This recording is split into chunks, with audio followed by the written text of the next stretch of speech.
Bom dia, eu estou aqui para o nosso devocional de hoje e hoje eu quero ler com você 2 Pedro, no capítulo 2, a partir do versículo 19. Então a palavra diz assim: prometendo-lhes liberdade, sendo eles mesmos servos da corrupção, porque de quem alguém é vencido, do tal se faz também servo.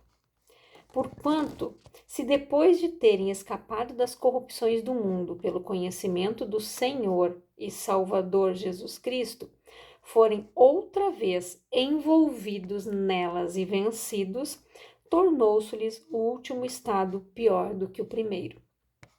Porque melhor lhes fora não conhecerem o caminho da justiça, do que conhecendo-o desviarem-se do santo mandamento que lhes fora dado. Deste modo sobreveio-lhes o que por um verdadeiro provérbio se diz: o cão voltou ao seu próprio vômito, a porca lavada ao espojadouro de lama. Preste bem atenção no que Pedro relata aqui. Prometendo-lhes liberdade, sendo eles mesmos servos da corrupção. Porque de quem alguém é vencido, do tal se faz também servo. Como nós temos visto nos devocionais anteriores. Aquele que você alimenta é aquele que domina sobre você. Então, quem tem te vencido? A tua carne ou o teu espírito? Quem você tem alimentado mais? A carne ou o teu espírito? Porquanto, se depois de terem escapado das corrupções do mundo pelo conhecimento do Senhor e Salvador Jesus Cristo, forem outra vez envolvidos nelas e vencidos, tornou-se-lhes o último estado pior do que o primeiro. Deus perdoa o tempo da ignorância. O que é ignorância? Quando nós não tínhamos conhecimento nenhum da verdade. Quando muitas vezes nós zombávamos de alguém que vinha pregar para a gente, quando a gente procedia assim. Nós éramos pessoas ignorantes espiritualmente falando. Nós não tínhamos o conhecimento da verdade que nós temos hoje. Hoje, com o conhecimento que eu e você temos, se alguém sair da presença de Deus, se desviar, como a gente diz, a palavra diz aqui, tornou-se-lhes o último estado pior do que o primeiro. E por que isso acontece? Você já viu pessoas que, por um tempo, elas estavam na igreja, pessoas que um dia foram diáconos, foram pastores, foram membros, se converteram e simplesmente se afastaram de Deus, abandonaram Jesus por causa de um pecado, por causa de, às vezes, uma ofensa, ou por discordância, eu não concordo com isso, eu não aceito isso. Estas pessoas, após ter este conhecimento da verdade, da palavra, de ter experimentado a boa e perfeita agradável de Deus, a perfeita vontade de Deus, esta pessoa, ela já não é mais considerada uma indouta, uma pessoa sem ter conhecimento, ela conhece. Então, para ela, não vai mais ter aquela desculpa, né? Ah, fulano não conhece. Não, ele conhece. Ele sabe o que é certo, ele sabe o que é errado. Ele escolheu o errado, então a escolha é dele, né? Então, o que acontece? Quando a pessoa sai debaixo da proteção de Deus, por que Pedro diz aqui, tornou-se-lhes o último estado pior do que o primeiro?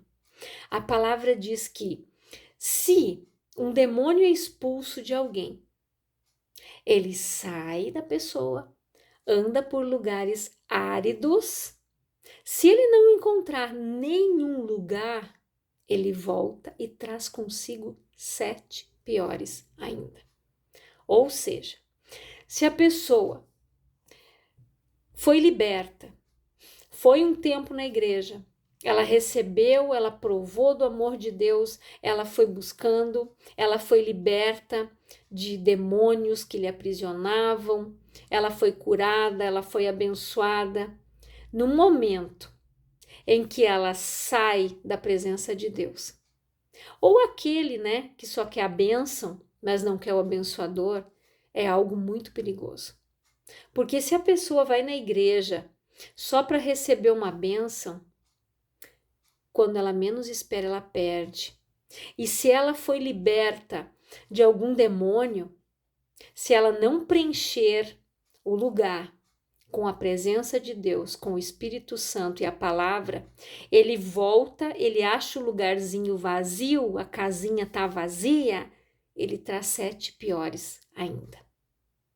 Então, além dele, vem mais 7 junto. Então, você vai ter que lutar contra 8 demônios. Se antes era um, a tua luta vai ser muito pior. Por quê?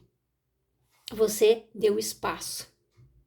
Você, conhecendo a verdade que te libertou, você mesmo abriu a porta para que o mal entrasse com legalidade sobre a tua vida. E muito mais, dessa vez, pior. Muito pior do que quando ele saiu. Por isso que nós precisamos encher a nossa casa, o nosso coração, com a palavra de Deus, com a presença de Deus. E quando Pedro diz aqui, porque melhor lhes fora não conhecerem o caminho da justiça, do que conhecendo-a, né? Do que conhecendo-o desviaram-se do santo mandamento que lhes fora dado. E olha o que Pedro diz aqui, no versículo 22. Deste modo, sobreveio-lhes o que por um verdadeiro provérbio se diz. O cão voltou ao seu próprio vômito, a porca lavada ao espojadouro de lama. E é verdade. Quantas pessoas viram as costas para Jesus e voltam para o lamaçal do pecado, onde ela estava. Volta a se sujar novamente. Quando as suas vestes já estavam brancas, alvas como a neve, ela voltou para trás. Ela fez isso. A porca lavada, voltou o seu espojadouro de lama. Voltou a se sujar. E a palavra é bem clara: aquele que está limpo, limpe-se mais ainda. Aquele que está sujo, suje-se mais ainda. Porque não adianta a pessoa ser um meio limpo. Ou ela é suja ou ela é limpa. Ou ela é pecadora ou ela não é. Para Deus não existe meio termo e ninguém em cima do muro. Então, a decisão e a escolha são nossas. Ou eu realmente entro e permaneço no caminho, ou eu vou pagar o preço.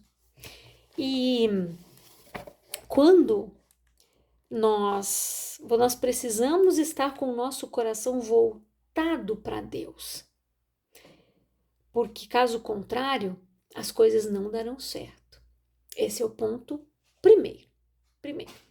O segundo, renuncie à sua vontade individual, até que a sua vontade seja entregue ao Pai e alinhada aos propósitos dele.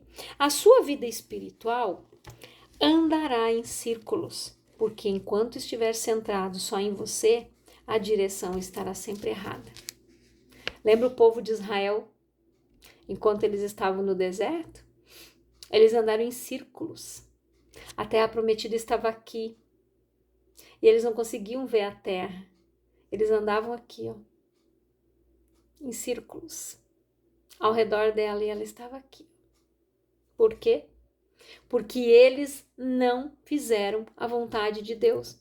O seu propósito não estava alinhado com o propósito que Deus tinha para a vida deles, que era para eles subirem, conquistarem aquela terra que manava leite e mel, que era para eles ir lá e tomar posse dela. Eles não foram, porque eles estavam olhando só para o umbigo deles, porque eles queriam fazer somente a vontade deles. Em terceiro lugar, desperte a sua fé. Obedeça à direção do Espírito Santo e não tenha medo de seguir em frente, pois ele não vai te abandonar. Jamais ele não vai te abandonar você nos caminhos que ele mesmo apontou para você. E o quarto lugar, tome a sua cruz. Jesus disse: se alguém quiser acompanhar-me, negue-se a si mesmo. Tome a sua cruz e siga-me, ou anda, como diz outras traduções, né? Andar com Deus é maravilhoso, mas requer renúncia, esforço, resiliência e determinação. Porque nada que vem em oposição se compara ao que vem do alto. Se você for olhar o exemplo de Moisés, ele estava lá, com a vida feita, como se diz. Moisés era um príncipe lá no Egito, tinha do bom e do melhor, até que Deus tirou ele da zona de conforto. Ele teve que sair do Egito, ele foi também para o deserto, lá onde ele encontrou Jetro. Lá ele se tornou um pastor de ovelhas. Deus foi trabalhando, preparando Moisés, até que Deus apareceu para ele, né? Conversando com ele na sarça ardente, e disse para o Moisés que ele ia ser o libertador do povo de Deus. Você já pensou? E o Moisés somente seguiu a direção. Quantas vezes Moisés, trazendo aquele povo, foi afrontado, que nós queremos água, Deus tirou nós de lá para nos matar de fome, de sede, tudo isso Moisés aguentou. Até que chegou um dia lá que o Moisés se irou, quando era para ele falar a rocha, e ele bateu na rocha, porque ele estava tão indignado com a murmuração do povo, só que por ele ter desobedecido essa ordem de Deus, ele não pôde entrar na terra prometida. Mas Moisés fez a vontade de Deus o tempo todo. Ele recebeu o galardão. Ele avistou a terra e Deus o levou. Deus o recolheu. Por quê? Moisés era um homem que também não era digno de andar ali com eles. Era um homem que se reservava, se guardava do mal, andava no caminho de Deus. Você já pensou andar com milhões de pessoas ao seu redor, o tempo inteiro murmurando, reclamando? Todos eles viram a mesma coisa que Moisés viram, obras, as 10 pragas do Egito. Viu Deus abrir o mar para eles passar. Moisés fez tudo isso dirigido pelo Espírito de Deus. Quando eles queriam água, quando eles queriam comida, Moisés pedia e Deus mandou maná. Deus disse: vá, bata na rocha, fale para a rocha. Saía água da rocha, brotava água da rocha para eles beberem no meio do deserto. E nunca estava bom, porque eram pessoas que estavam vivendo a sua vontade. Então, quando fala aqui em 2 Pedro 3,18, diz assim: antes crescei na graça e conhecimento de nosso Senhor e Salvador Jesus Cristo. A Ele seja dada a glória, assim agora como no dia da eternidade. Amém. Nós devemos crescer na graça, crescer em conhecimento, buscar. Deus disse: o meu povo é destruído porque lhe falta conhecimento. As pessoas estão sendo destruídas, abatidas. Por quê? Está faltando conhecimento. E isso não só da palavra de Deus. Pessoas desconhecem os seus direitos, os seus deveres, as leis que estão a seu favor, não buscam saber. não tem entendimento, não tem conhecimento, não procuram nem sequer na internet saber o que eu posso fazer com isso. Não! Pessoas não estão preocupadas em aprender, em saber dos seus direitos, assim como nós temos na palavra. Promessas que Deus quer que se cumpra na minha vida e na sua vida. Deus tem planos, Deus tem propósito, Deus tem promessas para cada um de nós. Mas nós precisamos permanecer firmes na nossa caminhada com Cristo. Se nós retrocedermos, nós vamos pagar um preço alto. Andar com Deus é maravilhoso. Só que requer renúncia, esforço, resiliência e determinação. Porque nada que vem da oposição, gente, se compara ao que vem do alto. É muito melhor.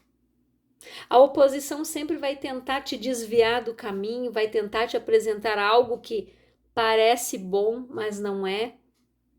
A oposição vai tentar te tirar da presença, vai tentar cortar o teu laço de intimidade com o Pai, mas você precisa prevalecer para que você receba a tua coroa da glória. A palavra diz que muitos foram chamados, mas poucos foram os escolhidos. Muitos foram chamados, mas poucos foram aqueles que se deixaram escolher e que escolheram seguir o caminho. Poucos foram os escolhidos. Por que Jesus disse poucos foram os escolhidos? Poucos foram os que escolheram fazer a vontade de Deus, seguir o propósito, o plano, vencer tudo isso, vencer a sua carne, se deixaram ser moldados, se deixaram ser transformados e principalmente fizeram Jesus Senhor das suas vidas. Não só Salvador. Muitos só querem o Salvador, o Senhor não. Não admitem que Jesus seja o Senhor. Só que olha o que Pedro disse aqui. Porque prometendo-lhes liberdade, sendo eles mesmos servos da corrupção. Tem pessoas que preferem ser servas da corrupção, do pecado, da maldade, da iniquidade, da mentira, da falsidade, da soberba, do orgulho, do que ser servo do Senhor. É muito sério. Só que, infelizmente, isso é verdade. Para muitas pessoas, seguir a Deus, fazer de Jesus Senhor da sua vida, é muito difícil. É uma tarefa muito difícil. E eu lhe digo, ser cristão não é para qualquer um, não. Abrir mão da morte, abrir mão do pecado. O salário do pecado é a morte. Quantas pessoas estão mortas espiritualmente, estão longe de Deus? Entra o que Pedro diz aqui, porque melhor lhes fora não conhecerem o caminho da justiça, do que conhecendo-o desviaram-se do santo mandamento que lhes fora dado. Esta pessoa que fez isso, o salário dela é a morte. O salário do pecado é a morte. É a morte espiritual longe de Deus. No momento em que Jesus voltar, ou no momento que essa pessoa partir, se ela não se reconciliou, se ela não voltou para o caminho, ela já sabe para onde ela vai, ela tem conhecimento da palavra, ela sabe de tudo isso. Pedro disse ali, o cão voltou ao seu próprio vômito e a porca lavada ao esponjadouro de lama. E quantas pessoas estão fazendo isso? Estão voltando para o pecado? Estão abandonando Jesus? Quantas pessoas estão cedendo para a carne? Quantas pessoas estão voltando a praticar as obras da carne, mentindo, omitindo, deixando a soberba entrar? Não existe pecadinho nem pecadão. Pecado é pecado. Não interessa, esse é grande, não. Pecado é pecado. Tem o pecadinho de estimação, tem vários. Mas nós precisamos ser santos porque Ele é santo. e sem santidade ninguém verá o Senhor. Então permaneça no caminho, permaneça em retidão, tenha resiliência, tenha persistência, porque Deus disse: tenha bom ânimo. Eu sou contigo, Josué. Tenha bom ânimo. Nós precisaremos de bom ânimo porque Jesus disse: no mundo tereis aflições, mas tende o bom ânimo, eu venci o mundo. Se você quiser vencer, se você quiser ser um vencedor, e se você quiser herdar a coroa da glória, você precisa sim ter o bom ânimo, continuar no caminho, fazer a vontade de Deus, abandonar o pecado, se limpar, se purificar todos os dias, para que você esteja na presença dele. Então reflita nesta palavra, nas suas atitudes, como você tem andado, como você tem estado, como você está. Eu quero orar por você, Pai, em nome de Jesus. Eu oro por todas estas pessoas que estão ouvindo esta palavra, que elas sejam edificadas, renovadas, transformadas, fortalecidas, que elas sejam abençoadas, Pai, pelo poder que vem do alto. Que elas abandonem o pecado, que elas sejam revestidas de todo o poder que vem do alto. Que a tua unção seja derramada sobre a vida de cada uma delas, em nome de Jesus. Que Deus abençoe a tua vida grandiosamente.